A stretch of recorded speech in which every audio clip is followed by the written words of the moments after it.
Tonga zanagasikara mbola avy ianareo resaka lava loatra. Misy fotoana tsy mahay amin'ny ankapobeny tsy voatery hitovy ny halavantsika na ho an'ny lehilahy na ho an'ny vehivavy.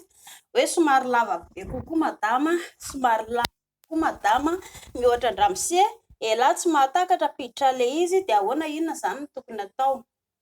Dia rehefa le matory ohatran'izao madama amin'ny ankapobeny, ity moa zany le entinareo raha mahay nareo tena mahafinaritra tsara mihitsy. Rehefa re matory makafy ohatran'izao madama dia raisy tao valahany eto.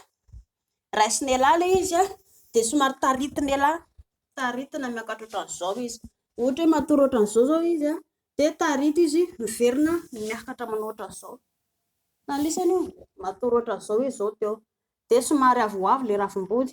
Ka raha ohatra izy ka taritiny elahy miverina ohatran'izao dia jerevy tsara fa lasa midina ambany kokoa ilay raviny dia afaka miditra.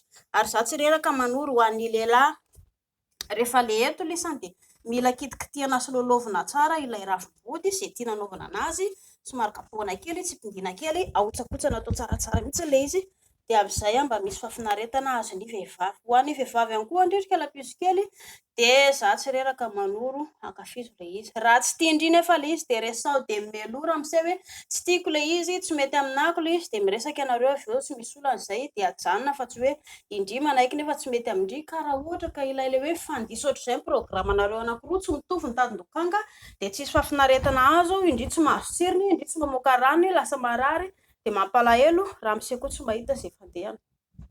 Raha manao ale mipetraka ohatran'izao koa zao nareo ramose raha hoe avato aoriana ato, raha eto zao elahy zao eto ambany eto dia jerevy tsara fa ho an'ny vehivavy zao raha mikombona ohatr'izao indry dia ramose no mipetraka, somary sarotsarotra amin'ny ramose ny apakatra ilay tongony avy arỳ ambany arỳ fa somary miakatra kely ambony ohatr'izao indry.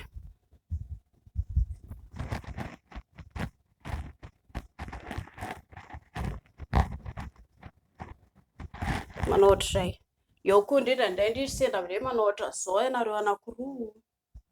Azony elahy tampoka ohatran'izao, azonina tampoka ohatran'izao eto amin'ny inona eto ohatr'izao, afaka ampakarina kely ohatr'izao indray koa ny tanana